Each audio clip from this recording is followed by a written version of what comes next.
It is now midnight, exactly midnight when I started recording this. This is currently Friday the 13th. So this is my final video of the night. Keep in mind, I will not be uploading this until later on Friday the 13th. But I wanted to jump to Yogur's Inn because to the left-hand side, we're going to find Dottie. With Dottie comes the return of Camp Gonnagetcha. We also get some Shrade pets that are very, very... Look how cute that is. It's funny, they show the fiend Shrade pet being ginormous, but he's like the same size as all of these ones, which are super tiny. But there's one small thing. This guy... nope, still broken. I guess that guy's never going to get fixed. I bought that a long time ago, and I've never used it once. You want to know why? Because look at his stupid thing. Fiend Shrade relics. I don't remember this. This is all the Fiend Shrade stuff. You get a hood. Didn't really look like a hood, but then you get a mask, the armor, very gross armor, but kind of cool. I don't actually have that armor, I don't think. Did I get that? I don't think I did. And then camp souvenirs. And these are all dragon crystal stuff. So you got the bonk, serious head injury with machete in your head, and then Shrade's masked head, which is like the actual head of Shrade, the eviscerator. But it's kind of pointless to buy this when you've got an even better one. You can get camp torch, and then the toasty camp torch. Takes a moment for the flames, but it's different flames, eh? But let's jump to camp. If you have never ever shown up in Camp Gonnagetcha before, you are going to have a quest line to play through. Definitely take your time playing through that because it is a really cool quest line. I love it. And then you get access to Dottie, and she'll have even more stuff available, like the Camp Gonnagetcha gear, where you can get all kinds, well, I mean, not all kinds, but you get 3 different types of armors, and then multiple different things. I won't show you all. I'll let you guys go and check this stuff out because there's so many hockey sticks for those of you that love hockey. And the Shrade's reversed dagger, which is also pretty nice. Big cleaver. I like this too because it's also nice and big. I like the big stuff. And then a couple other things. The Doomsicle's actually pretty cool. The really cool stuff is the Shrade's crafting. This is the stuff that I really like. It's difficult to get these items though, because you need the rusty machete, and there's a lot of pieces and whatnot that you're going to need. But some of the stuff in here look really nice. This is cool.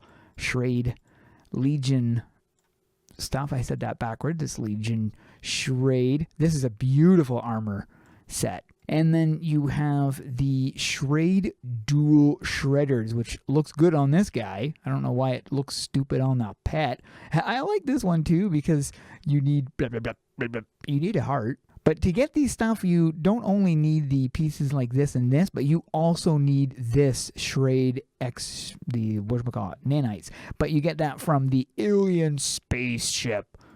So to get the full armor set, but it is a great armor set. I really do like this full armor set. Then you've got the cryo Shrade stuff, and this is the eviscerator I was talking about. It's better than the other one. Look at the little faces on there. That's so creative. I love the little Camp Gonnagetcha playthrough. This is what I was hoping they were going to have in the war map, showing the map just by having the camera pan around, showing you some of the highlights of the map. But I thought that was kind of nice.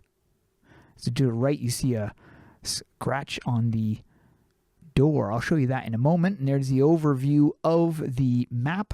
So over in this side, you have one side of the camp, which you're going to have some interactions with some of the stuff over there. And then over here, you've got the alien spaceship.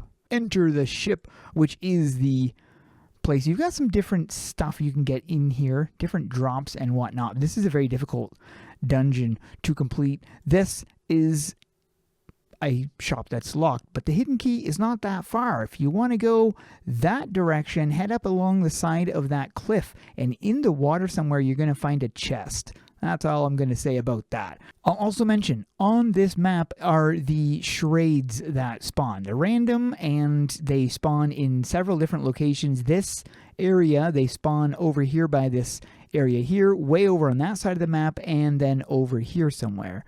And if you head over this direction, you have yet another location to go. Look at the scratches. So go in there. And in here, you'll discover a bed you can take a rest on, but don't go underneath it and don't fall asleep. This gives you a small little tail, but the real focus is the fleshed claw. Well, no, I mean the fleshed armor set. So you've got the guns, which looks the same. You've got the clothing. I wish it changed the face, though. It would have been cooler if it changed it. Oh, right. This is the one that changed the face. Never mind. Sorry. So that changes. I like that. I think that's really neat. You get the hat and the hair.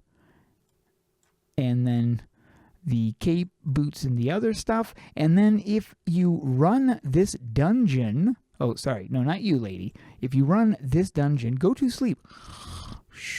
This is the first dungeon, the Nightmare Labyrinth, and there's some quests you'd be playing through as well. So this is the first one. This is a scaled for level 5+. This is also level 5+ scaled, but in here, you have a chance of getting the Chibi Fleshet. This is a harder dungeon, though, but I really liked this dungeon. I thought it was super, super unique from the entryway here.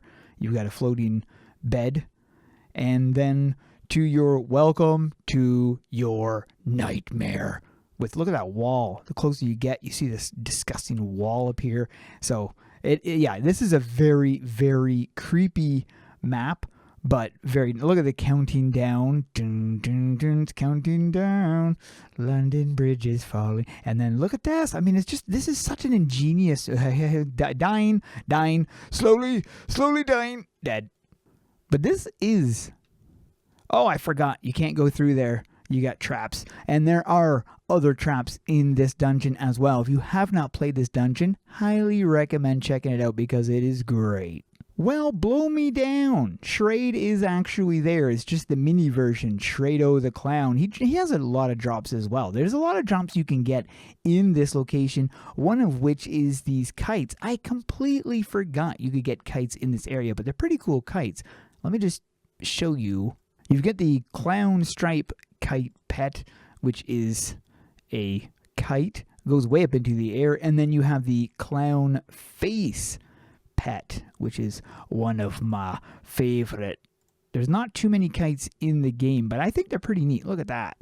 Floating way up in the air. That is so neat. So you can get that as a drop. And then, of course, as I already mentioned over here, you do have... Oh, and over there you have an island with other guys, and they also have drops as well you can get. And then in here there are some drops. There's a big boss and whatnot, and I won't play through the whole thing, but I will just give you an example of what this dungeon's like. Now, this is not an easy dungeon. These things are all scaled to us, and this has never been an easy dungeon. It's always been a very difficult dungeon. Most of it is very maze-like, so it's kind of tricky to know where you're going, but after you've done it for... Oh, crap. Shrade is right there. He's a one-hitter. But that is it for this one. Hope you guys enjoyed. Thanks for watching. We'll see you guys in the next one.